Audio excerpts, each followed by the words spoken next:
வணக்கம் நண்பர்களே, நீங்கள் தொடர்ந்து தந்து வரும் உங்கள் ஆதரவுக்கு மிக்க நன்றி. எல்லாருக்குமே புத்தரை ரொம்ப பிடிக்கும். புத்தர் எனக்கு பிடிக்காதுன்னு சொல்கிறவங்க இருப்பாங்க தான், எனக்கு தெரியல. ஏனென்றால் அவருடைய அந்த தத்துவமானது எல்லோரும் அமைதி பெற வேண்டும், வளம் பெற வேண்டும் என்ற கண்ணோட்டத்தில் இருக்கக்கூடியது. நிறைய பேருக்கு கார்ல் மார்க்ஸும் பிடிக்கும். அவருடைய அரசியல் பொருளாதார கருத்துக்கள் சமமான ஒரு சமுதாயத்தை உருவாக்க வேண்டும் என்ற நோக்கில் வந்ததால் அதையும் ரொம்ப பிடிக்கும். கொஞ்சம் பேருக்கு சிக்மண்ட் ஃப்ராய்டு ரொம்ப பிடிக்கும். சிக்மண்ட் ஃப்ராய்டு என்ற உளவியல் அறிஞர் மனுஷனுடைய மனசுக்குள்ளே இறங்கி சிஸ்டமேட்டிக்காக அனலைஸ் பண்ணி அது உள்ளே இருக்கக்கூடிய பல்வேறு சிக்கல்களை எல்லாம் எடுத்து தூக்கி வெளில போட்டார். அது எப்படி சால்வ் பண்ணுறதுன்ற முறையை அவர் கற்றுக் கொடுத்துருக்கிறார். அப்போது இந்த 3 பேரையுமே பிடிக்கக்கூடியவங்களும் இருக்கிறாங்க. இந்த 3 பேருடைய கருத்தியல்களை தாண்டி நிறைய ஆன்மீகவாதிகள் அற்புதமான கருத்துக்களை மனிதகுலம் மேம்படுவதற்காக சொன்ன தத்துவவாதிகள் இவங்க எல்லாமும் நிறைய பேர் இருக்காங்க. ஒன்று யோசிச்சு பாருங்களேன், இவங்களுக்குள்ள நிறைய முரண்பாடுகள் தெரியும். நம்ம உடனடியாக ஏற்றுக்கிறது இல்லை.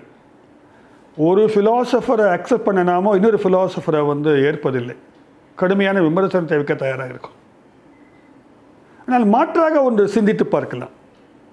எல்லாரிடம் இருக்கக்கூடிய ஒரு நல்ல சமுதாயம் முன்னேறுவதற்கான, மனிதர்கள் மேம்படுவதற்கான கருத்துக்களை எடுத்து கோர்த்து பின்னி ஒரு தத்துவத்தை உருவாக்கினா என்ன அப்படின்னு கூட தோணலாம் இல்லையா? ஒன்றுக்கு ஒன்று முரணாக தெரியும். ஆனால் அடிப்படையில் பார்த்தா எல்லாருமே மனித மேம்பாடு குறித்து தானே அக்கறை கொண்டிருக்கக்கூடும். அப்படி ஒரு வேலையை ஒருத்தர் செஞ்சிருக்கிறார். அவர் பேர் தான் எரிக் ஃப்ராம் அப்படின்ற பேர். எரிக் ஃப்ராம் ஒரு மனோதத்துவ நிபுணர். அவரை பற்றி தான் இன்றைய காணொளியில் நம்ம பார்க்க இருக்கிறோம். எரிக் ஃப்ராம் ஒரு உளவியல் நிபுணர் மட்டுமல்ல, அவர் சமூக மாற்றத்துக்காக பலவிதமான மாடல்ஸை முன்வைத்த ஒரு சோஷியல் திங்கர். சமூக மாற்றத்துக்காக தத்துவங்களை மட்டும் வைக்கவில்லை, சில செயல்பாடுகளையும் கூட அவர் முன்வைத்திருக்கிறார். அவரை ஒரு ரேடிக்கல் ஹியூமனிஸ்ட் அப்படின்னு சொல்லுவாங்க. மனிதநேயம் கொண்ட ஒரு மனோதத்துவ நிபுணர், மனிதநேயம் கொண்ட ஒரு சமூக சிந்தனையாளர். அப்படின்னா என்ன அர்த்தம்னாக்க, இந்த மாற்றம் என்பது அடிப்படையிலே மனிதாபிமானத்தின் அடிப்படையிலும் மனிதர் மீதான மகத்தான அன்பின் மீதும் தான் மாற்றங்கள் மலர வேண்டும் என்று யோசித்தவர் அவர். ஒரு ரேடிக்கல் ஹியூமனிஸ்ட் அப்படின்னு சொல்லுவாங்க. இப்படி பல்வேறு விதமாக அவரை அழைப்பது உண்டு. ஒரு காலத்தில் அவருடைய நூல்கள் கூட தமிழகத்தில் அதிக அளவில் விற்பனையானது எனக்கு நினைவில் இருக்கிறது. அவர் ஜெர்மன் நாட்டை சேர்ந்தவர். 23 மார்ச் 1900 தேதியில் அவர் பிறந்தார். ஃப்ராங்க்ஃபர்ட் நகரில் பிறந்தார். அங்கேயே படிக்கிறாரு. படித்து ஹைடல்பர்க் யூனிவர்சிட்டியில் PhD வாங்குறாரு. தன்னுடைய 30வது வயதில் அவர் ஃப்ராங்க்ஃபர்ட் ஸ்கூலில் ஜாயின் பண்ணார். நம்ம ஏற்கனவே ஹேபர்மாஸ், அடர்னோ, மார்க்யூஸ் இவங்களை பற்றிலாம் நம்ம பேசியிருக்கிறோம். அவங்கெல்லாம் ஆராய்ச்சி செய்த நிறுவனம் தான் Frankfurt School of Social Sciences. அங்கே சமூக அறிவியல், சமூக அரசியல் குறித்து பல்வேறு ஆய்வுகளை மேற்கொண்டு வந்த ஒரு நிறுவனம் தான் ஃப்ராங்க்ஃபர்ட் ஸ்கூல். அதை ஃப்ராங்க்ஃபர்ட் மார்க்சிஸ்ட்னே அவங்கெல்லாம் சொல்லுவாங்க. அவங்க நிறைய மார்க்சியத்தை உள்வாங்கினாலும் கூட ஒட்டுமொத்தமாக மார்க்ஸ் பின்னால் அவங்க போகலை என்றாலும் கூட நம்ம அவங்கள ஃப்ராங்க்ஃபர்ட் மார்க்சிஸ்ட் தான் அழைக்கிறோம். இந்த 30வது வயதில் அவர் இணைந்து பல்வேறு ஆய்வுகளை அங்கு மேற்கொள்கிறார். ஆனால் முன்னால் இருந்தவர்களுக்கு நடந்தது போலவே அப்பொழுது ஹிட்லருடைய ஆட்சியானது அங்கே பரவுகிறது. இவர் யூத குலத்தை சேர்ந்தவர், வேறு வழியே இல்லை, ஜூஸ்லாம் அங்கே இருக்க முடியாது. எல்லோரும் கிளம்பி வெவ்வேறு நாட்டுக்கு போகிறாங்க. ஃப்ராங்க்ஃபர்ட் ஸ்கூலை சேர்ந்தவங்க அமெரிக்காவுக்கு போகிறாங்க. இவரும் அமெரிக்காவில் போய் செட்டில் ஆகிறாரு. அங்கே இருக்கிற கொலம்பியா பல்கலைக்கழகத்தில் இவர் பணி வாய்ப்பு கிடைக்கிறது. மெக்சிகோவில் கூட அவருக்கு பணி வாய்ப்பு கிடைக்கிறது. தொடர்ந்து அமெரிக்காவிலிருந்து நூல்களை எழுத தொடங்குகிறார். 1941 ஒரு முக்கியமான நூல் எழுதுகிறார், எஸ்கேப் ஃப்ரம் ஃப்ரீடம். பொதுவாக வந்து ஃப்ரீடத்திலேருந்து தப்பிக்க நினைப்பது யாரும் யோசிக்க மாட்டாங்க. அந்த தலைப்பை வச்சார், எஸ்கேப் ஃப்ரம் ஃப்ரீடம்னு புக் எழுதினார். அது ரொம்ப பரபரப்பாக விற்பனையானது. அதுக்கு பின்னால் மேன் ஃபார் ஹிம்செல்ஃப்னு 1946 ஒரு புக் எழுதுகிறாரு. அதுவும் கூட பல்வேறு எடிஷன்ஸ் போடப்பட்டது அந்த புத்தகம். இதை ஒட்டி தான் நான் எழுதிய கடைசியாக எழுதிய ஒரு புக்கை வந்து பார்த்தீங்கன்னாக்க 50s எழுதுறாரு, to have or to be அப்படின்னு எடுத்தோன்னாக்க வைத்துக்கொள்வதா அல்லது கொண்டிருப்பதா அல்லது அப்படியே இருப்பதா. தமிழில் ரொம்ப சிரமமாக தான் இருக்குது. டு ஹாவ் வைத்துக்கொள்வதா அல்லது அதுவாக இருப்பதா அப்படின்ற ஒரு தலைப்பை வச்சு ஒரு வால்யூம் எழுதார். அந்த புத்தகத்தின் அடிப்படையில் தான் நான் இன்றைக்கு வந்து உங்கள் முன்னால் எரிக் ஃப்ரோமுடைய சிந்தனைகளை பகிர்ந்து கொள்ள இருக்கிறேன். ஒரு அற்புதமான படைப்பாக அந்த புத்தகத்தை சொல்லலாம். அதில் வந்து ஒரு புறம் வந்து இந்த தியரிட்டிக்கலாக நிறைய விஷயங்களை டிஸ்கஸ் பண்ணார். இறுதியில் வந்து ஒரு ப்ளூ பிரிண்ட் போட்டு கொடுக்குறார். எதுக்கு? இந்த சமுதாயம் எப்படிப்பட்ட ஒரு சமூகமாக இருக்க வேண்டும், இந்த உலகம் எப்படி ஒரு அமைதியும் அன்பும் மகிழ்ச்சியும் நிறைந்த ஒன்றாக மாற வேண்டும், அதற்கு ப்ராக்டிக்கலாக என்ன செய்யலாம். நீங்கள் கார்ல் மார்க்ஸோட ஞாபகத்துக்கு வருது. ஃபிலாசபர்ஸ் இது வரைக்கும் உலகத்தை பற்றி விளக்கி இருக்கிறாங்க, ஆனால் உலகத்தை மாற்றுவது குறித்து யோசிக்க வேண்டும் என்று அவர் சொன்னார். அதற்கான திட்டமிடலாம் வந்து பின்னால் லெனின் போன்றவர்களெல்லாம் வந்து புரட்சியாக அதை வந்து கொண்டு செல்கிறார்கள். இவர் என்ன சொல்கிறார், இருக்கிற உலகத்தில் வந்து இன்றைக்கு வந்து அந்த வர்க்க போராட்டம் என்பது, வர்க்க போர் என்பது நடப்பதற்கான சாத்தியம் இல்லை. யாரும் எதையும் இழக்க தயாராக இல்லை. வர்க்க முரண்பாடு என்பதை தீர்க்க வேண்டும் என்றால் எல்லாவற்றையும் உள்ளவர்கள் இழக்க வேண்டிய சூழ்நிலை வரும். இன்றைக்கி வச்சிருக்கிறவங்க வந்து கொடுக்க மாட்டாங்க. இந்த நிலையில் எந்த மாதிரியான வேறு ஸ்ட்ரக்சுரல் சேஞ்சஸை உருவாக்கலாம், அது சமத்துவ சமுதாயத்தை நோக்கி இட்டு செல்லும் என்று இவர் யோசிக்கிறார். To have or to be என்ற புத்தகத்தில் ஒரு முக்கியமான பாயிண்டோடு தொடங்குகிறார். இன்றைக்கு முதலாளித்துவம் மனிதர்களை சுகம் தேடும் மனிதர்களாக மாற்றிவிட்டது. சுகத்தை அடைவதுதான் வாழ்வினுடைய அர்த்தம் என்றும் ஆக்கிவிட்டது. இவர் பெரும்பாலும் வெஸ்டர்ன் கண்ட்ரிஸ் பற்றி பேசுகிறார். இந்த சுகத்திற்காக மனிதர்கள் என்ன வேணாலும் செய்கிற அளவுக்கு தயாராகிட்டாங்க. ஃபிலாசபியில் ஹெடோனிசம்னு ஒரு ஃபிலாசபி இருக்குது. அதாவது ப்ளஷர் சீக்கிங் பிரின்சிபல்னு சொல்லுவாங்க. சுகம் தேடும் கொள்கை. வாழ்க்கையின் அடிப்படை என்னங்க, நல்லா ஜாலியாக இருந்துட்டு போக வேண்டியது தான். அந்த ஹெடோனிசம் என்பது சூப்பர் ஹெடோனிசமாக மாறிவிட்டது. இன்றைக்கி வந்து சூப்பர் ஹெடோனிசத்தில் மனிதர்கள் இருக்கிறார்கள். பெரும்பாலும் வந்து அந்த கேபிட்டலிஸ்ட் கண்ட்ரி மோடு வந்து அப்படி தான் இருக்கின்றன என்று அவர் சொல்கிறார். ஆனால் இப்படி பார்க்கும்பொழுது மனிதர்கள் ஒரு புறம் சுகத்துக்காக அனுபவித்து கொண்டும் அல்லது அதை தேடிக்கொண்டும் இருக்கிற கூட்டம் இருக்கையில், இன்னொரு பக்கம் பார்த்தீங்கன்னாக்க வறுமை, வேதனை, தனிமை, ஆதரவின்மை என்று வாழ்க்கையினுடைய ஒரு துன்பத்துடைய பகுதியில் இருக்கக்கூடிய மனிதர்களும் ஏராளமாக இருக்கிறார்கள். இவர்களுடைய நிலையை பற்றி அக்கறை கொள்ளக்கூடிய ஒரு மனித கூட்டமானது மிகவும் குறைவாக இருக்கின்றது என்று கூறுகிறார். இதுதான் ஹியூமனிசம்ன்றது. ஒரு புறம் வந்து நல்ல வசதியாக வாழணும், வசதியை நோக்கி ஓடிக்கொண்டிருக்கிற வாழ்க்கை முறை. இன்னொரு எந்த வசதியும் வாழ்க்கையினுடைய மகிழ்ச்சியை வந்து எந்த விதத்திலும் பெற இயலாத கூட்டம் ஒன்று இருக்கிறது. அப்போ இந்த ரெண்டு பிரிவினை இதுதான் கார்ல் மார்க்ஸ் சொன்னார், ஹாவ்ஸ் அண்ட் ஹாவ் நாட்ஸ் என்றார். இருப்பவன் இல்லாதவன். இது அதிகரிச்சுக்கிட்டே போகுதுன்றார். இன்றைக்கு இருக்கிற சூழ்நிலையில் இல்லாதவர்கள் வேதனைப்படுவர்களுடைய எண்ணிக்கையும் அதிகரிக்கிறது. இது கார்ல் மார்க்ஸ் சொன்னது போல வர்க்க முரண்பாட்டை அதிகரித்து கொண்டுதான் இருக்கிறது என்ற அளவிலே இவர் கார்ல் மார்க்ஸை ஏற்றுக்கிறார். இந்த வர்க்க முரண்பாடு தான் பிற்காலத்தில் வந்து ஒரு போராக கூட மாறுகிறது. நாடுகளுக்கு இடையிலான போர் கூட இப்படித்தான் பார்க்குறாரு. இருக்கிற நாடுகள் இல்லாத நாடுகளை மிரட்டி வச்சிருக்கின்றன.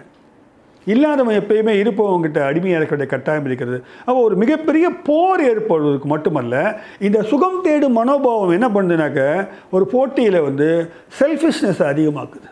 சுயநலம் அதிகமாக கொண்ட மனிதர்களை உருவாக்குகின்றது.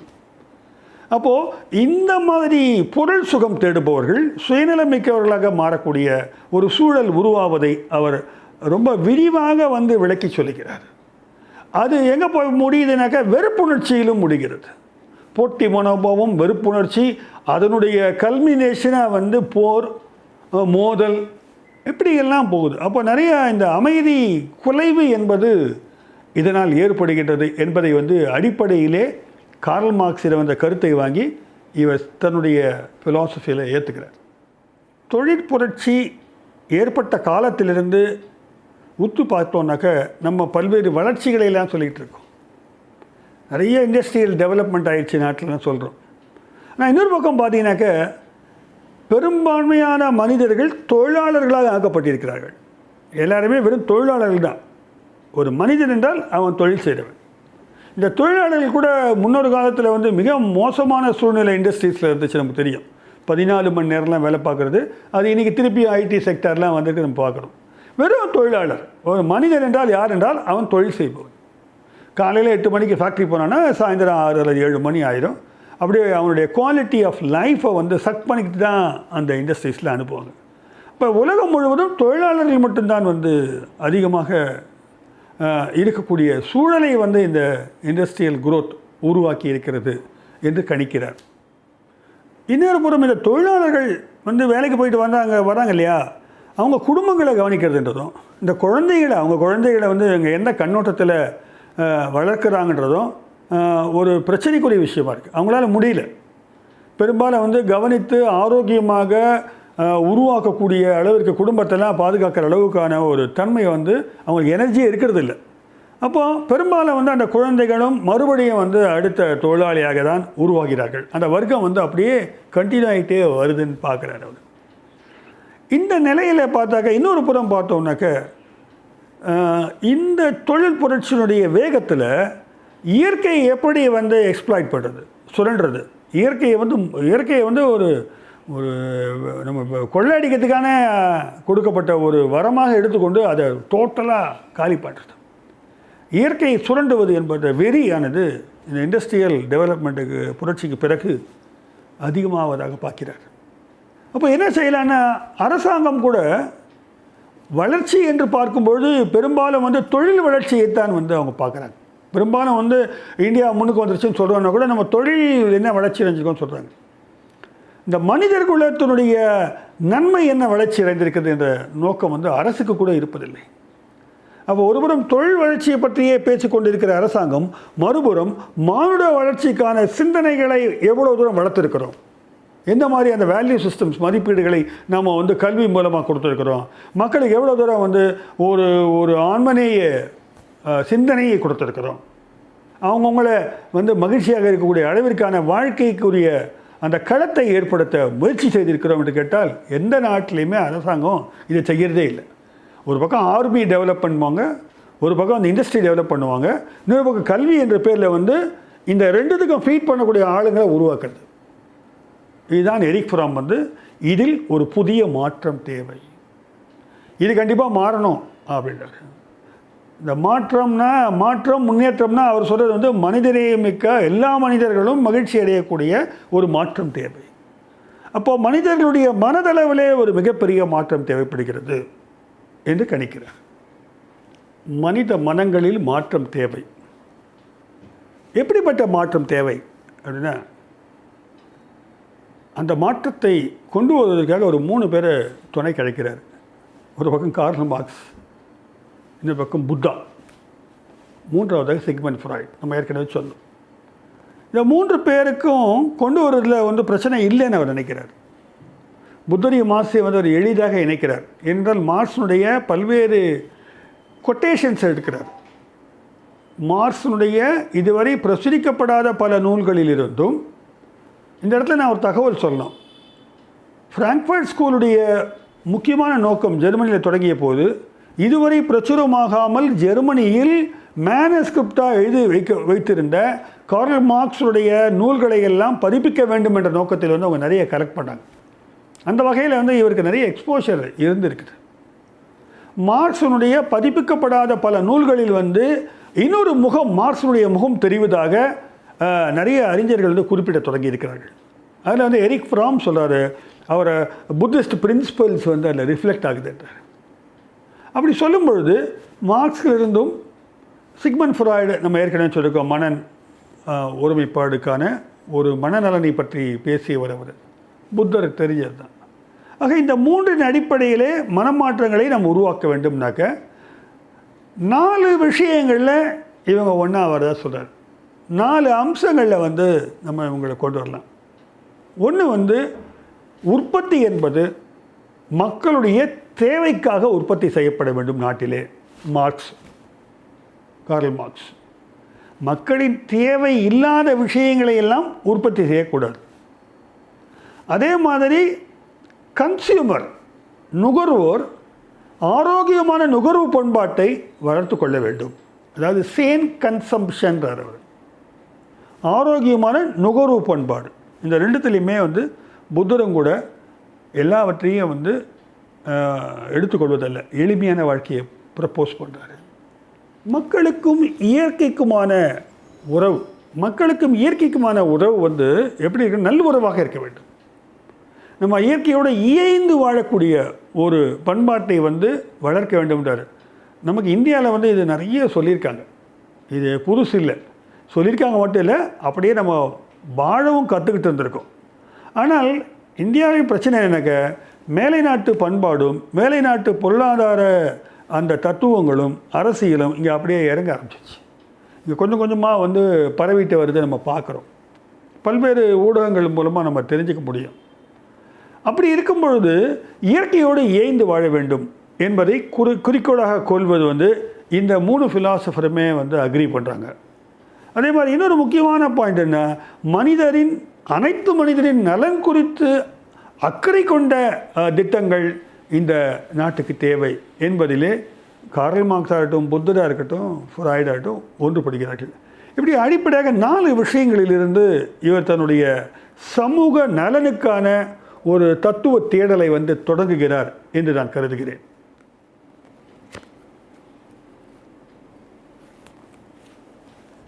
To have or to be, இதுதான் எரிக் ஃப்ராமுடைய முக்கியமான இறுதியாக எழுதப்பட்ட நூல். இதை பேஸ் பண்ணி தான் நான் இப்போ பேசிகிட்டு இருக்கேன். இந்த டு ஹாவ் ஆர் டு பியில் வந்து அவர் என்ன சொல்கிறாருனாக்க, 2 விதமான மோடில் மனிதர்கள் ஆப்ரேட் ஆகிறாங்க. 2 வகை பிரிக்கிறார். வாழ்க்கையை வந்து 2 வகையில் நம்ம வாழ்ந்துக்கிட்டு இருக்கோம். ஒன்று வந்து ஹேவிங் மோடு, பெறுதல், வைத்திருத்தல், கொள்ளுதல், இப்படி தமிழில் என்ன வேணால் வச்சுக்கலாம். ஹேவிங், கொண்டிருக்க வேண்டும். பொசசிவ்னஸ், கொண்டிருக்க வேண்டும் என்றால் ஏதோ இருக்கிறது இல்லை, அப்படியே ரொம்ப ஆவலோடு, ஆசையோடு, பேராசையோடு அப்படியே நம்ம பிணைத்து கொண்டிருப்பது. இன்னும் வந்து பீயிங் மோடுன்றார், இருக்குது, இயல்பாக இருக்குது, அப்படி போகிற போக்கில் போய்கிட்டே இருக்குது, ரொம்ப அட்டாச் ஆகாமல் இருக்குது, ஆனால் உடன் இருக்கிறது, வாழ்ந்து கொண்டிருக்கிறோம், ரொம்ப இலகுவாக போய்கொண்டிருக்கிறது. இப்படி சொல்லக்கூடாது பீயிங் மோடு. இந்த 2 மோடுக்குள்ளே தான் மனித வாழ்க்கையை வந்து இவர் ஃபிக்ஸ் பண்ணுறார்.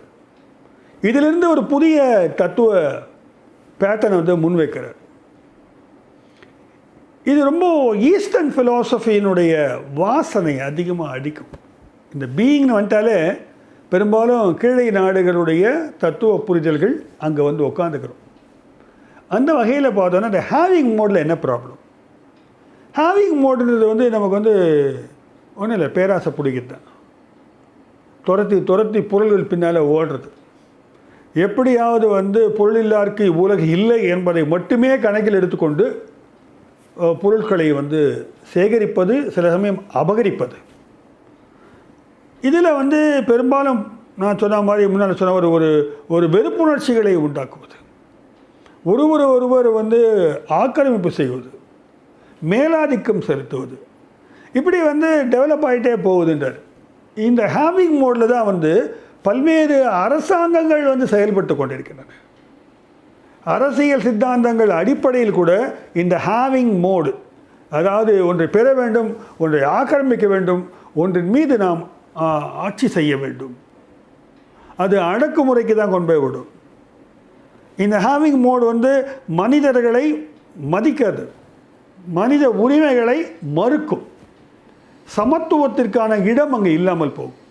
அங்கே இந்த சோஷியலிசம்னு சொல்லக்கூடிய சோஷியலிசம்லாம் அங்கே சான்ஸே கிடையாது. அப்போ அது ப்ராப்பர்ட்டி பேஸ்டு ரிலேஷன்ஷிப்பாக இருக்கும். அங்கே வந்து சொத்துக்கள் தான் வந்து தீர்மானிக்கும் போதோடைய மரியாதையை, மதிப்பை. அப்போ அதற்கான ஓட்டமாகவும் அதற்கான செயல்பாடுகள் தான் அதிகரித்து கொண்டே இருக்கும்.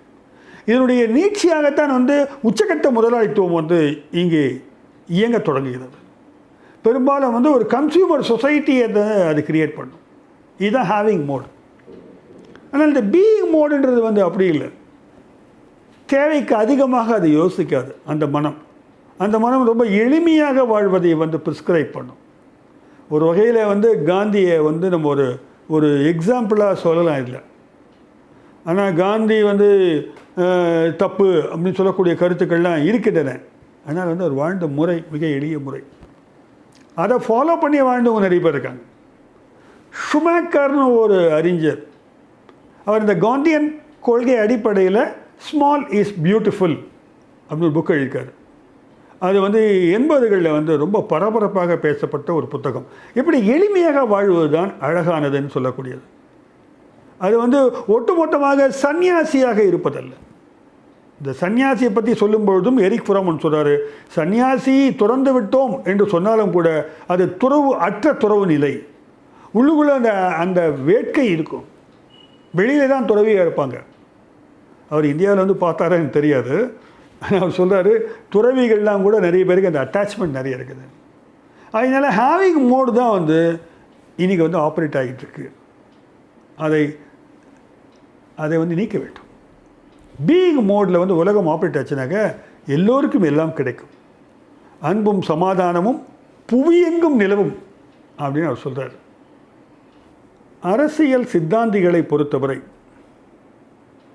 அரசியல் சார்ந்த புரட்சிகள் சமுதாயத்தையே ஒட்டுமொத்தமாக மாற்றிவிடும் அப்படின்னு நம்புகிறாங்க. ஒரு மிகப்பெரிய புரட்சியை ஏற்படுத்தினா இந்த சமூகம் வந்து ஒரு சமத்துவம் நிலவுவதற்கான இடமாக மாறும் என்ற தத்துவம் எவ்வளவு தூரம் உண்மையானது என்று கேட்கிறார் எரிக் ஃப்ரோமன். பல புரட்சியை பண்ணி மாற்றிடுறீங்க நீங்கள், அரசாங்கம் மாறுது, ஆனால் மக்கள் மாறலை. அந்த அரசாங்கத்துக்குள்ளே இருக்கிற மனிதர்களுடைய மனங்கள் மாறலை. இந்த மனமாற்றம் இல்லாதவர்கள் எல்லாம் ஸ்ட்ரக்சுரலாக புறமாற்றம் ஏற்பட்ட அரசியலுக்குள்ளே செயல்படும் பொழுது அந்த புரட்சியை தோல்வியடைய வைக்கிறார்கள். என்ன சொல்கிறாரு? அந்த புரட்சியை தோல்வியடைய வைக்கிறார்கள். யார்? அதில் இடம்பெறுகின்ற மனிதர்கள். ஏன்னு கேட்டால் மனதில் மாற்றம் இல்லை, மனசில் அப்படியே தான் இருக்கிறாங்க. இன்னும் பழைய வேல்யூஸை கேரி பண்ணிகிட்ருக்காங்க. இன்னும் பழைய மதிப்பீடுகளிலேயே தாங்கள் வாழ்ந்துக்கிட்டு இருக்காங்க. அதனால் அவங்க வந்து அந்த ஏற்றத்தாழ்வுகளை வந்து பார்ப்பார்கள். அவர்கள் வந்து அந்த புரட்சியினுடைய வெற்றியை வந்து நாசமாக்குகிறார்கள். இதுக்கு உதாரணமாக அவர் பிரெஞ்சு புரட்சியையும் ரஷ்ய புரட்சியையும் முன்வைக்கிறார் எரிக் ஃப்ரோமன். ரஷ்ய புரட்சி தோல்வி என்று கருதுகிறார். அதற்கு காரணம் கார்ல் மார்க்ஸை வந்து அவர்கள் உள்ளபடியே ஃபாலோ பண்ணல, டோட்டலாக அவங்க வசதிக்கு ஏற்ற மாதிரி வந்து திருத்திக்கிட்டாங்கன்னு நினைக்கிறேன். அதே போல் பிரெஞ்சு புரட்சியினுடைய அந்த வெற்றியும் கூட பிற்காலத்தில் அது எதிர்பார்த்த அந்த சகோதரத்துவம் சமத்துவத்தை கொடுக்கவில்லை என்று கூறுகிறார். உண்மைதான். அது மனங்களில் மாற்றம் இல்லைன்னா ஒன்றும் பண்ண முடியாது. அப்போ நமக்கு என்ன தோணும்? ஓ, மனமாற்றத்தை விரும்புகிறார் என்றால் நம்ம ஆன்மீகத்துக்குள்ளே போயிட வேண்டான்னு தோணும். அதுக்கும் பதில் சொல்கிறாரு, மனமாற்றங்கள் அடைந்தால்தான் இந்த சமுதாயம் சிறப்பாக அமையும் என்று கருதுபவர்கள் நிறைய பேர் உண்டு. அதுவும் தப்புன்றார். மனமாற்றங்கள் வந்து சின்ன சின்ன சர்க்கிளில் நடக்கும். ஒரு சின்ன சின்ன ஒரு குரூப்புக்குள்ளே வந்து இந்த ஆன்மீக பயிற்சியெலாம் எனக்கு பார்த்துருக்கோம். மனமாற்றம் சில பேர் மனமாற்றம் அடைவதனால் இந்த சமூகத்தில் எந்த விதமான பெரிய மாற்றமும் ஏற்படுவதில்லை. அப்போ பாருங்கள், அதுவும் தவறு, இதுவும் தவறு. எது தவறு தெரியுது உங்களுக்கு? மனதில் மாற்றம் அடைந்து வந்து நாடு உருப்பட போவதில்லை, புரட்சி நடந்தும் உருப்பட போவதில்லை. அப்போ என்ன தயார் செய்கிறது அப்படின்னு கேட்டாக்க, புறமாற்றமும் தேவை, அகமாற்றம் தேவை, இரண்டும் இணைய வேண்டும். இது ஒரு புதிய தத்துவம் தான். ஒரு பக்கம் வந்து இன்டலெக்சுவல் பிளாட்ஃபார்மில் நிறைய ஒர்க் பண்ணுன்றார். ஒரு பரந்துபட்ட மனதை வந்து உருவாக்க வேண்டும். அது இன்னொரு பக்கம் வந்து தீவிரமாக சமூக மாற்றத்துக்கான செயல்பாடுகளை திட்டமிட்டு செயல்பட வேண்டும்ன்றார். இந்த ரெண்டு எப்படி பிளெண்ட் பண்ணுறதை பற்றி தான் இவர் பேசுகிறார். இப்படி இந்த பீயிங் அண்ட் ஹேவிங் மோடு குறித்தெல்லாம் விளக்கும் பொழுது நிறைய ஸ்பிரிச்சுவல் ஸ்டோரிஸ் எல்லாம் எடுத்து பேசுகிறார். ரொம்ப இன்ட்ரெஸ்டிங்கான கதைகள்லாம் சொல்கிறார். இதில் ஓல்டு டெஸ்டமெண்ட் பழைய ஏற்பாடுகளிலிருந்து முக்கியமாக இந்த மோசஸனுடைய கதையை எடுக்கிறார்.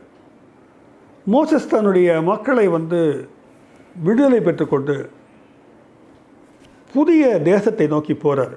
நிறைய பேருக்கு அந்த கதை தெரியும்.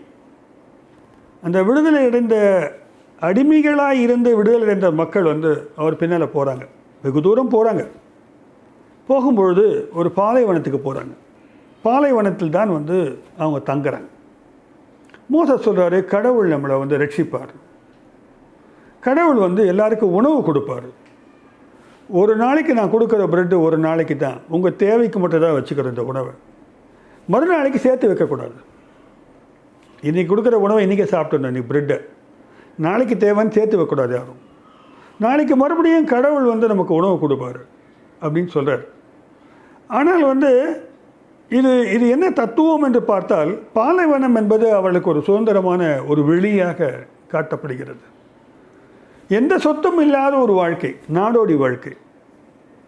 இதுதான் வந்து ஒரு எளிமையான வாழ்க்கையாக பார்க்குறாங்க. பீயிங் மோடில் இருக்கிற ஒரு வாழ்க்கை இது.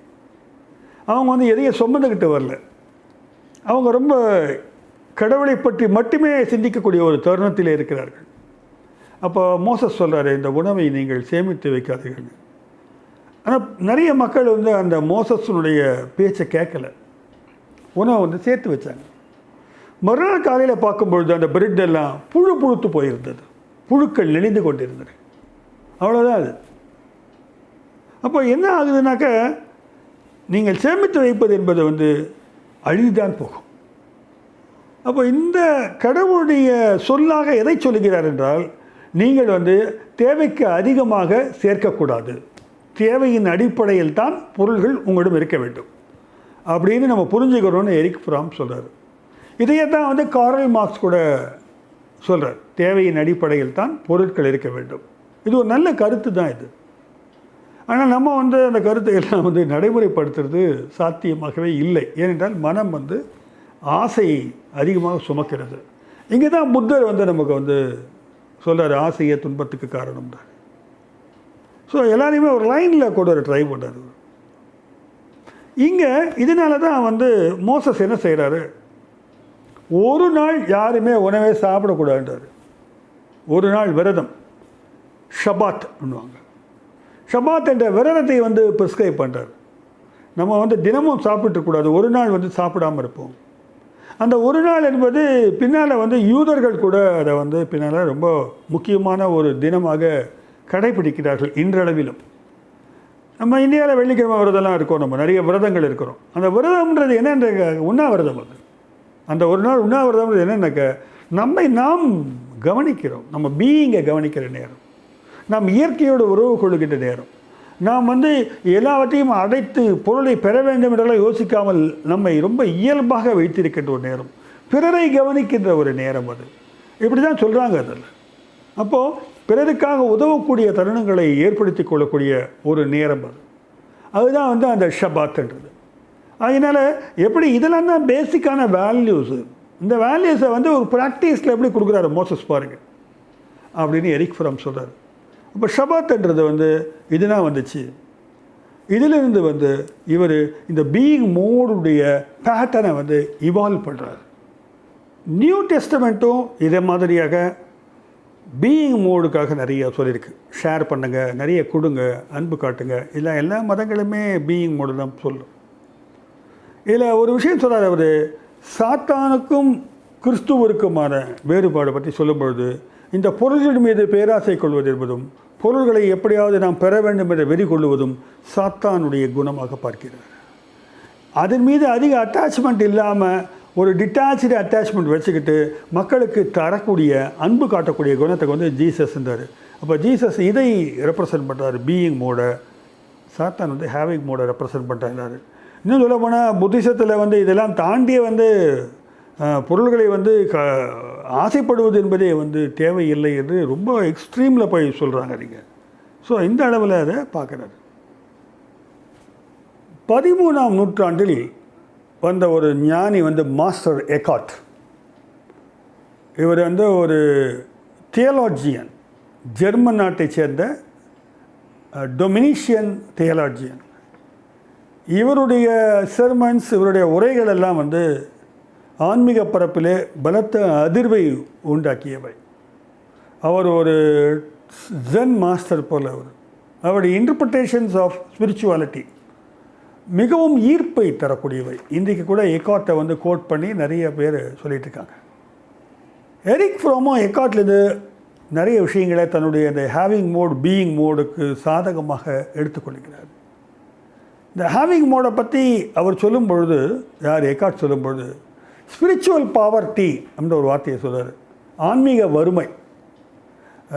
அதாவது ஆன்மீகம் வந்து மேலே ஆன்மீகவாதியாக இருப்பாங்க, உள்ளுக்குள்ளே வந்து வறுமையாக இருக்கும். அதாவது ஆன்மீகத்தின் அடிப்படை வந்து ஏழ்மைன்னு கூட சொல்கிறார் எக்கார்ட் ஒரு லெவலில். ஏழ்மையாக இருக்கிறது தப்பு இல்லை. ஏனென்றால் பொருளின் மீது பற்றற்றவன் ஏழ்மையாகத்தான் இருப்பான். நம்ம ஊரில் இந்த பற்றற்ற பற்றுன்னு சொல்லுவாங்க. அந்த மாதிரி வந்து பற்று அற்றவனாக இருக்கின்ற ஒரு மனோபாவத்தை எக்கார்ட் வந்து சொல்கிறார். ஆக இதுதான் வந்து பீயிங் மோடுடைய ஃபவுண்டேஷனாக கூட வந்து எரிக் ஃப்ரோம் வந்து எடுத்துக்கிறார். தான் அறிவாளின்னு சில பேர் நினைக்கிறாங்க. இது எக்கார்ட் சொல்கிறாரு. தான் சுமந்துள்ள அறிவையே அடையாளமாக சில பேர் முன்னால் வைக்கிறாங்க. நான் வந்து இன்னாருங்கன்னு. சில பேர் தன்னை அறிமுகப்படுத்தும் போதே நான் வந்து டாக்டர், பேராசிரியர், சோன்னு அறிமுகப்படுத்திக்கிடுவாங்க. அவருடைய பேர் வந்து சிம்பிளாக சுந்தர், ராமன், முரளி, ஜேம்ஸ் இப்படி தான் இருக்கும். ஆனால் முன்னால் பல்வேறு அப்ஜெக்டிவ்ஸ் போட்டுக்குவாங்க. அதுக்கு என்ன காரணம்? அந்த அறிவை வந்து அவங்க சொல்ல விரும்புகிறாங்க. இப்படி அறிவை சுமந்திருப்பது தான் வந்து ஹேவிங் மோடு. அதுதான் வந்து இன்னும் இறை உலகத்தில் போனால் அது வந்து இறைவனை அறிவதற்கான பெரிய தடை கற்களே என்னென்னு கேட்டாக்க, நீங்கள் இப்படி ஒரு அடையாளத்தை உங்களுக்காக வைத்துக்கொண்டு அறிவை வந்து பெரிய சொத்தாக கருதுவது தான். அறிவியல் எக்கார்ட்டை பொறுத்த வரைக்கும் ஒரு டூல். அது உள்ளுக்குள்ளே தொலைச்சிக்கிட்டே போகிறதுக்காக உண்மையை கண்டறிவதற்கான ஒரு டூல். அது உங்களுடைய மனதை புரிந்து கொள்வதற்கான ஒரு என்ன சொல்கிறது, அதுதான் ஆயுதம். அதை பயன்படுத்துவதை கருவி என்ற அளவிலே பயன்படுத்த வேண்டுமே தவிர அதை ஒரு பெரிய பாரமாக்கி கொண்டு சுமக்கக்கூடாது அப்படின்னு எக்கார்ட் சொல்கிறார்.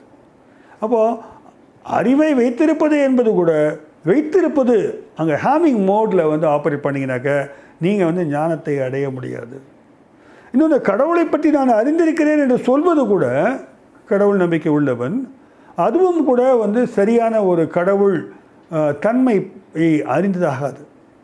அது கூட அறிந்திருக்கிறேன் என்று வந்து அவன் வந்து பெருமையாக சொல்லிக்கிறான், அவ்வளோதான்.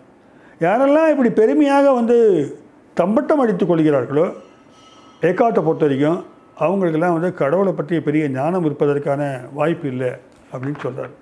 அப்போ இந்த பீயிங் மோடில் ஆப்ரேட் பண்ணுறதுக்கான ஒரு ரெலவெண்ட்டான ஃபிலாசபர்ஸை வந்து எரிக் ஃப்ரோம் வந்து உருவி எடுத்துகிட்டே வரார், கொண்டு வந்து சேர்க்குறார். இப்படின்னாக்கா பொருளே இருக்கக்கூடாதா? அப்போ வந்து எந்த சொத்து சேர்க்கக்கூடாதா? எதுவுமே எல்லாம் வாழணுமான்னு கேட்டாக்க இல்லை, அப்படி இல்லை. எல்லாமே வச்சுக்கலாம், ஆனால் அதோட வந்து ஓவர அட்டாச் ஆகிடக்கூடாது. அப்படி அதுதான் வாழ்க்கை என்ற அளவுக்கு நம்மளை வந்து ஆக்கிக்கொள்ளக்கூடாது. அவையெல்லாம் வந்து வாழ்க்கைக்கு வந்து தேவையான அளவிற்கு வந்து நம்ம பயன்படுத்தி கொள்ள வேண்டும். அதுதான் நம்ம எளிமைன்னு சொல்கிறோம். நம்ம துறவுன்னு சொல்ல எளிமைன்னு சொல்கிறோம். நமக்கு இன்றைக்கி வந்து ரொம்ப கன்சூமர் வேர்ல்டில் இருக்கோன்றது தான் வந்து நம்ம எரிக் ஃப்ரோம் சொல்கிறார். இன்றைக்கி வந்து என்ன ஆயிடுச்சுன்னா, மனுஷன் வந்து ஹோமோசேப்பியனாக இருக்கிற மனுஷன் ஹோமோ கன்சியூமன் அப்படி ஆகிட்டான். அவன் வந்து நுகர்ந்து கொண்டே இருக்க விரும்புகிறான். இதுதான் எக்கார்ட்டை கொண்டுட்டு வந்து நமக்கு வந்து விளக்க முற்படுகிறார். இப்படி ஒரு ஆன்மீக தளத்தில் பேசிகிட்டு இருக்க இந்த பீயிங் சொல்லிகிட்டே இருக்கோம். இருத்தல், இருப்பு அல்லது புரிந்துணர்வு, இருப்புணர்வு, இப்படி இருக்கக்கூடிய ஒரு ஸ்பிரிச்சுவல் களத்தில் இருக்கக்கூடிய விஷயத்தை வச்சு எங்கேயாவது ஒரு அரசாங்கம் வந்து அமைய முடியுமா அப்படின்றத சவால். இப்படி ஒரு அரசியல் இருக்க முடியுமா? நாங்கள் ஆன்மீகவாதிகள் அரசியல்வாதி சொல்லிப்பாங்க. ஆனால் அரசியலுக்குள்ளே அவங்க எந்த ஆன்மீகத்தை காட்டுறாங்கன்றது கேள்விக்குறியாகவே இருக்கும். அப்போ இந்த மாதிரியான ஒரு பீயிங் மோடில் ஒரு அரசாங்கத்தை உருவாக்க முடியுமா அப்படின்ற சவாலுக்கான ஒரு மாடலை தான் வந்து இங்கிருந்து எடுத்து கொடுக்குறாரு எரிக் ஃப்ரோம். அவர் சொல்கிறாரு, ஒரு புதிய சமுதாயம் உருவாக வேண்டும். கண்டிப்பாக வந்து இப்படியே போகிற போக்கிலே போச்சுனாக்க ஒரு நாடை இன்னொரு நாடு கபலீகரம் செய்துவிடும். மனிதர்கள் அழிவை நோக்கி தான் ஓடணும். நம்ம இப்போ பார்த்துக்கிட்டே இருக்கோம். இப்போ தாலிபான்கள் பிரச்சனையெல்லாம் நம்ம பார்த்துட்டு இருக்கோம். ஒவ்வொரு நாடும் வந்து இன்றைக்கி வந்து அணுகுண்டுகளை தயாராக வைத்துக்கொண்டு எப்பொழுது யார் மீது போடுவது என்று யோசித்து கொண்டு இருக்கின்றன. எல்லா நாடுகளுமே வந்து வெப்பன்ஸுக்காக எக்கச்சக்கம் செலவு பண்ணி வச்சுருக்கிறாங்க. அதில் தான் வல்லரசாக தங்களை காட்டிக்கொள்ளவும் விரும்புகிறாங்க. இப்படியே போச்சுனாக்க எரிக் ஃப்ரோம் சொல்கிறாரு, கண்டிப்பாக அழிவை நோக்கி தான் நம்ம சொல்ல போகிறோம். அப்போ நம்ம வந்து இந்த ஹேவிங் மோடில் வந்து ஒரு புறம் கேபிட்டலிஸ்ட் ஃபார்மும் இன்னொரு புறம் வந்து ஃபாசிசம், டெக்னாலஜிக்கல் ஃபாசிசம்ன்றார் அவர். தொழில்நுட்ப ஃபாசிசம் வளர்ந்து கொண்டு வருகிறது. இந்த டெக்னாலஜிக்கல் ஃபாசிசமும் ஒரு பக்கம் வந்து ஹை கேபிட்டலிசமும் இணைந்து கொண்டால் இந்த நாட்டை வந்து எப்படியாவது வந்து அழித்து விடும். இது எல்லா மனிதர்களும் அழிஞ்சிடுவாங்க. அப்போ இதை தடுத்தாகணும். இந்த ஹேவிங் கொள்ளுதல் பெரும்பாலும் வந்து அடைதல் என்பதனுடைய வெறியை வந்து தடுத்து நிறுத்தியான ஒரு லெவலில் இதற்கு நமக்கு புதிய உலகம் தேவைப்படுகிறது, புதிய சமுதாயம் தேவைப்படுகிறது, புதிய மனிதர்கள் தேவைப்படுகிறார்கள். அப்படின்னா உட்காந்துட்டு உருவாக்க முடியாது. இருக்கிறவங்க தான் இருக்கிறவங்களே வேறு ரோட்டில் போக வைக்கணும். இருக்கிற மனத்தையே வேறு விதமாக திருப்பி விடணும், வேறு விதமாக சிந்திக்க வைக்கணும். அதுக்கு என்ன செய்யலாம் அப்படின்னு கேட்டாக்க அடிப்படையில் ஒரு 4-5 விஷயங்கள் நமக்கு கண்டிப்பாக தேவைப்படுகின்றது. ஒன்று வந்து உற்பத்தி என்பது ஒரு சில பேருடைய ஏகபோக உரிமையாக மட்டுமே இருக்கக்கூடாது.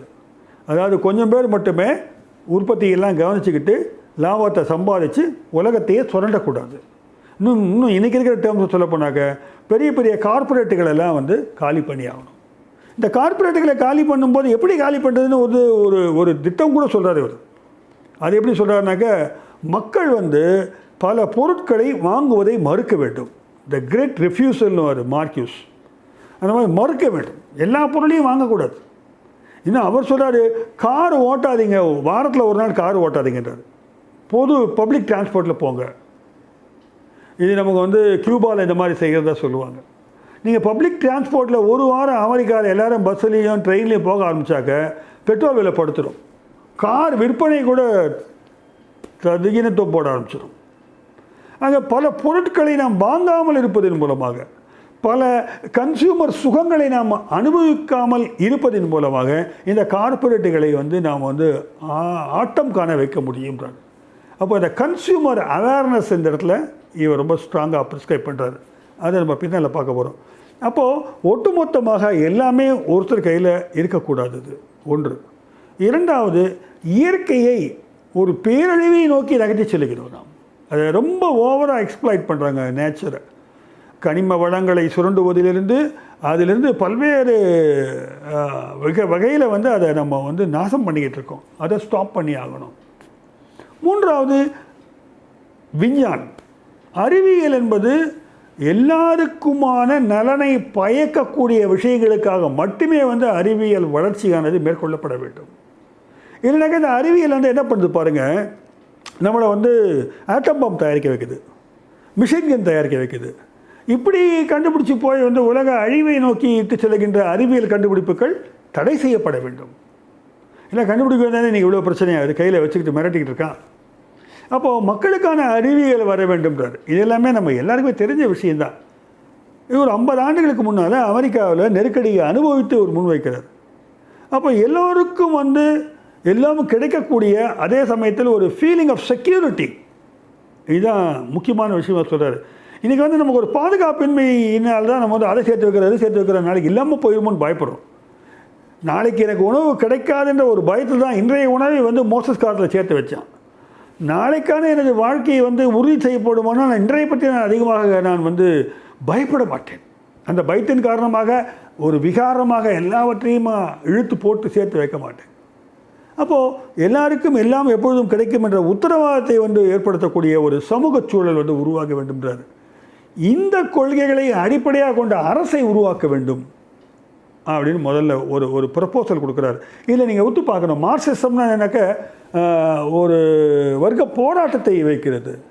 ஆனால் இவர் வந்து இருக்கிற மோடுக்குள்ளேயே சில விஷயங்களை நம்ம வந்து திருத்தி அமைத்தால், சில விஷயங்களை வந்து ஒதுக்கினால் இந்த வாழ்வு மேம்படுவதற்கான வாய்ப்புகள் உள்ளதாக ஒரு ப்ரப்போசல் கொடுக்குறாரு.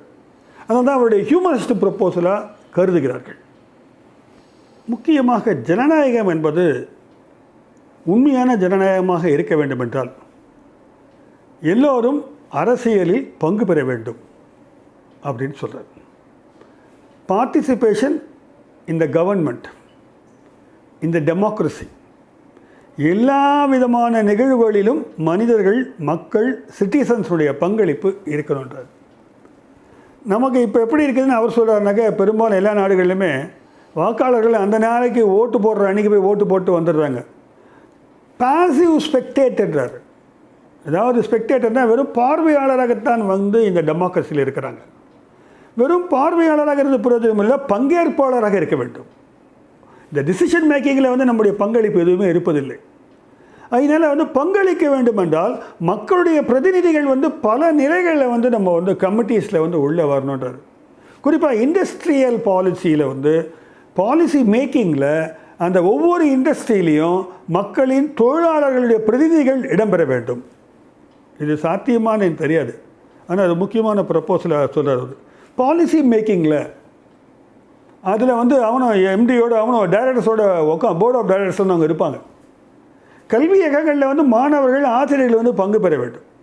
அப்படிலாம் நடக்காது. கல்வியில் பார்த்தீங்கன்னாக்கா வாத்தியார் வந்து கீழே, நிர்வாகத்துக்கு கீழே, அவருக்கு கீழே மாணவர்கள். இந்த படிநிலையானது வந்து தகர்க்கப்பட வேண்டும் என்றால் எல்லா முடிவெடுக்கும் அதிகார மையங்களிலும் எல்லாருக்குமான ஒரு ரெப்ரசன்டேஷன்ஸ் கொடுக்கணுன்றார். அப்போ இதுதான் வந்து ஃபஸ்ட்டு ஸ்டெப்பாக சொல்கிறார் அவர். அப்போ அரசியல் என்பது அஸ்திவாரமாக இருப்பதால் இந்த அரசியல் என்பதை வந்து மக்கள் வந்து நெருக்கடி கொடுப்போம் என்றால் அதன் தன்மை மாறும். ஒரு 20% மக்கள் மட்டுமே கூட தங்களுடைய நெருக்கடிகளை கொடுக்கலாம். எல்லாரும் இணைஞ்சு போராடுற அவசியம் இல்லை. தங்களை வெறும் கன்சியூமராக, வெறும் நுகர்வோராக மாற்றி, ஒரு தொழிலாளியாக மட்டுமே மாற்றி, ஒரு வாழ்வினுடைய கடை ஓரத்திற்கு ஓட வைக்கின்ற இந்த நெருக்கடிகளை சமாளிக்க வேண்டும் என்றால் திரும்பி நின்று வந்து மக்களை வந்து எதிர்க்கணும். எதிர்ப்பு போராட்டங்கள் வந்து தொடர்ந்து நடைபெற வேண்டும். அந்த போராட்டங்கள் என்பது அரசியலுடைய தன்மையை மாற்றக்கூடியதாக இருக்க வேண்டும். அப்படிதான் பெரும்பாலும் பார்த்தீங்கன்னாக்க இன்றைக்கி மக்களுடைய எழுச்சியின் மூலமாக தமிழகத்திலோட வந்து அரசியல்வாதிகள் வந்து தங்களை மாற்றி வருகிறார்கள். அந்த கோரிக்கைகளை வந்து தங்களுடைய பாலிசியை கூட மாற்றிட்டு வராங்க. ஜனநாயகத்துக்கான அர்த்தம் கூட்டும் வேலையிலே எல்லா குடிமகன்களும் ஈடுபட வேண்டும்.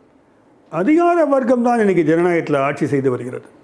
அரசியல்வாதியை விட பியூரோக்ரட்ஸை பற்றி ரொம்ப சாடுகிறார் இவர். அந்த அதிகாரிகளுக்கு வந்து மக்களுடைய நலன், மக்களுடைய உணர்வுகள் இதெல்லாம் கணக்கில் எடுத்துக்க மாட்டாங்க. அவங்க ரூல்ஸ் வச்சுட்டு அப்படியே போவாங்க. அது என்றால் அதுதான் அவர்களுக்கு அதிகாரம் கொடுக்கிறது. அதை வச்சுக்கிட்டு வந்து அவங்க வந்து ஒரு முனைப்பாக மட்டுமே சென்று கொண்டு இருப்பார்கள். பல்வேறு மனித உணர்வுகளை கணக்கில் எடுத்துக்கொள்வதில்லை. இந்த பியூரோக்ரஸியை வந்து ஹியூமன் ஃபேஸ்க்கு மாற்றணும். இது மக்களுடைய எதிர்ப்பினால தான் வந்து சாத்தியமாகும். இந்த பியூரோக்ரஸியை வந்து அடிமட்டமாக ஒழிச்சு கட்டிட்டு மனிதநேயமிக்க ஆட்சியாளர்கள் தேவை அப்படின்னு சொல்கிறாரு. அந்த பியூரோக்ரஸியை சேஞ்ச் பண்ணுறது எப்படி சேஞ்ச் பண்ண முடியும்னாக்க நிறைய கமிட்டிஸ் போடுறது மூலமாக சேஞ்ச் பண்ண முடியுன்றார். அங்கங்கே வந்து எக்கனாமிக் ஸ்ட்ரக்சர்ஸ்லேருந்து நிறைய கமிட்டி போடணும். விவசாயிகளுக்கு ஒரு குழு போடணும். இன்றைக்கி தமிழக அரசு வந்து நிறைய கமிட்டிஸ் போடுறாங்க, நான் பார்க்குறேன்.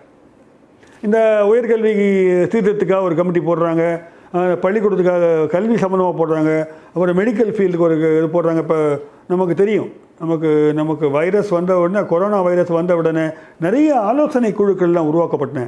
அங்கங்கே அறிஞர் பெருமக்களும் நல்ல சிந்தனை கொண்டவர்களும் செயல்படுபவர்கள் கொண்ட குழுக்கள் வந்து அங்கங்கே அமைக்கப்பட வேண்டும். கிராமங்களெல்லாம் வந்து கிராம நலன் பற்றி பேசக்கூடிய குழுக்கள் வந்து ஏற்படுத்தப்பட வேண்டும். இப்படி குழுக்கள், ஆலோசனை குழுக்கள் இதெல்லாம் நிறைய உருவாச்சுன்னா இதனுடைய நெருக்கடி வந்து அரசியல்வாதிகளை மட்டுமல்ல அதிகாரிகளை வந்து நெருக்கும்.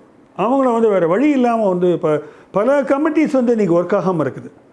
அந்த கமிட்டிஸ்லாம் வந்து சரியான ஆட்களை நியமிப்பது, இதான் நம்ம பாயிண்ட்டு, சரியான ஆட்களை நியமிப்பது என்பது தான் வந்து பிரச்சனையாக இருக்கிறது. ஆக இதெல்லாம் ஆக்டிவேட் பண்ணணும்னு அவர் சொல்கிறார்.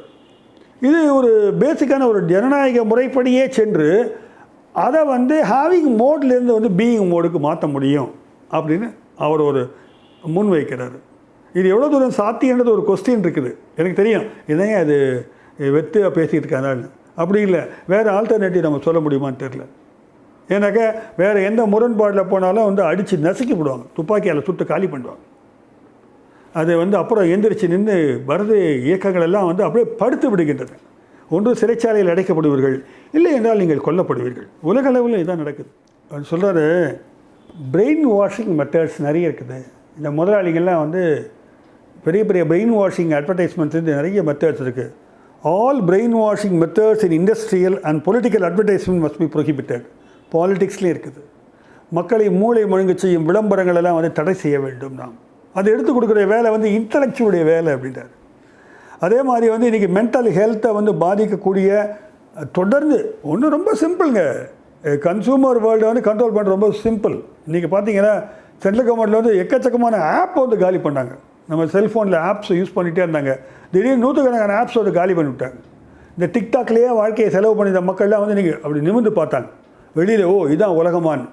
அப்படி இந்த உண்மையான உலகத்திலிருந்து தூக்கிட்டு மாய உலகத்தில் மக்களை தூக்கி போட்டு ஒரு மயக்க வேலை செய்து கொண்டிருக்கின்ற வேலைகளை வந்து கட்டுப்படுத்தி தான் ஆக வேண்டும் அரசாங்கம் என்று கடுமையாக சொல்கிறார். இங்கே தான் அவருடைய அந்த கம்யூனிஸ்ட் ஃபார்ம் ஆஃப் திங்கிங் வருது.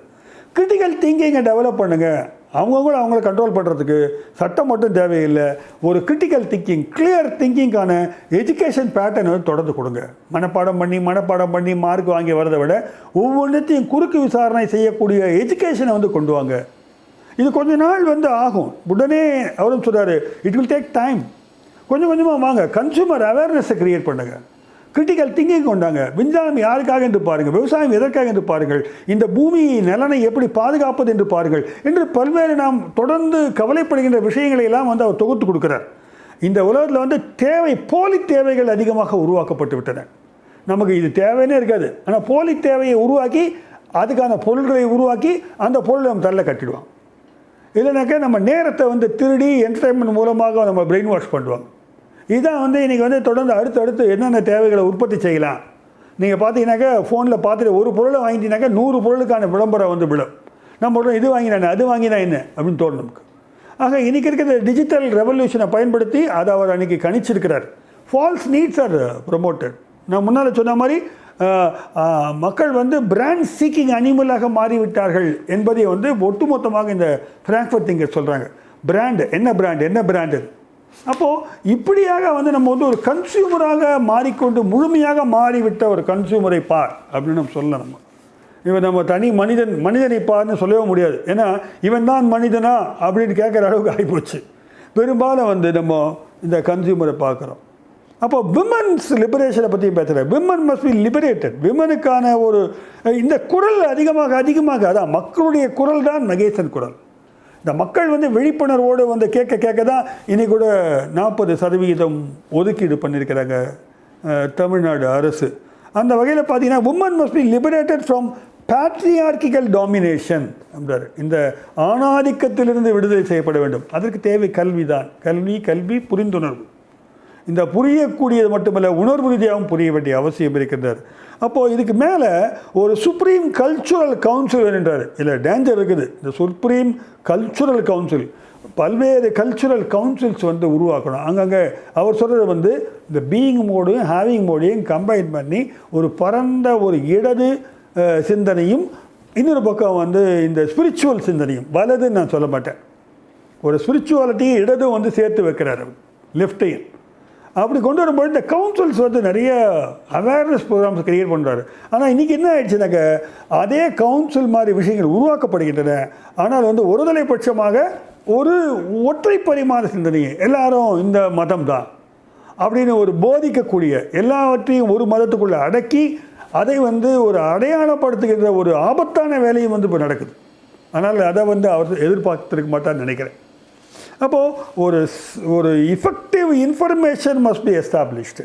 வேலிட் இன்ஃபர்மேஷன் தான் வரணும். நிறைய பொய் தகவலும் பொய் நியூஸும் கட்டுப்படுத்தணும். அப்பயே சொல்லிட்டாரு ஃபால்ஸ் நியூஸ். அப்போது இது எல்லாத்துக்குமே வந்து மனிதர்களுடைய விழிப்புணர்வு தான் தேவை. அந்த விழிப்புணர்வை உருவாக்கக்கூடிய தத்துவ அறிஞர்கள் தேவை, சிந்தனையாளர்கள் தேவை. எல்லா ஊடகங்களும் இந்த விழிப்புணர்வு குறித்து பேச வேண்டிய அவசியம் இருக்கிறது. இதை நீங்கள் புரிந்து கொண்டு செயல்படவில்லை என்றால் நீங்கள் இதுக்கான ப்ரொடெஸ்ட் ப்ரோக்ராம்ஸ் ஏற்படுத்தி தான் ஆகணும். இல்லைனாக்க கண்டிப்பாக வந்து உலகம் வந்து பேரழிவை சந்திக்கும் என்று அவர் கருதுகிறார். கடவுள் இல்லாத ஒரு வகையான மதமானது இப்போது ஏற்பட்டு வருகிறது. அதை சைபர்நெட்டிக் ரிலிஜன் சொல்கிறார். மனித கேரக்டர்லாம் மனிதத்துவம் போய் வந்து இப்போ எல்லாருமே வந்து வியாபாரிகள் மாதிரி ஆகிட்டாங்க. எல்லோரும் விற்பனையாளர்களாக மாறிவிட்டார்கள். இந்த சைபர்நெட்டிக் ரிலிஜனையும் இந்த மாதிரியான விற்பனைத்துவம் கொண்ட மனோநிலையையும் மாற்ற வேண்டும் அப்படின்னு சொல்கிறார். அப்போது இது அத்தனையும் வந்து சாத்தியமா சார் அப்படின்னு அவரை கேட்டால் அவரே சொல்கிறாரு, கொஞ்சம் கொஞ்சமாக தான் செய்ய முடியும், ஆனால் தொடர்ந்து இதை செய்தோம் என்றால் இது சாத்தியம்தான். ஒரு புறம் புத்தரை நாம் அழைப்போம், மறுபுறம் மார்ஸை கைப்பிடிப்போம், இன்னொரு புறம் வந்து அகத்துக்குள் செல்வதற்காக நாம் சிக்மண்ட் ஃப்ராய்டை எடுத்துக்கிறலாம்னு சொல்கிறாரு. நம்ம இந்தியாவில் எக்கச்சக்கம் சிந்தனையாளர்கள் ஆன்மீகவாதிகள்லாம் இருக்கிறாங்க, அவங்க கூட இந்த மாதிரி விஷயத்துக்கு உதவுவாங்க. இது ஒரு ஸ்கெலிட்டன் மாடல். இந்த மாடலில் நிறைய விவாதம் பண்ணுறார், இதுதான் சரின்னு நான் சொல்ல வரல. ஆனால் இதில் இருக்கக்கூடிய சாரங்களை எடுத்துக்கொண்டால் இந்திய தத்துவத்தில் பரப்பில் நிறைய விஷயங்கள் வந்து நமக்கு வந்து கண் திறக்க காத்திருக்கின்றன. இந்த வகையில் எரிக் ஃப்ரோம் வந்து ஒரு புறத்தையும் அகத்தையும் இணைத்து ஒரு புதிய சமுதாயத்துக்கான ஒரு ஒளியை கொடுத்திருக்கிறார் என்று நாம் நிச்சயமாக கருதலாம். அடுத்த காணொலியில் சந்திக்கலாம். நன்றி, வணக்கம்.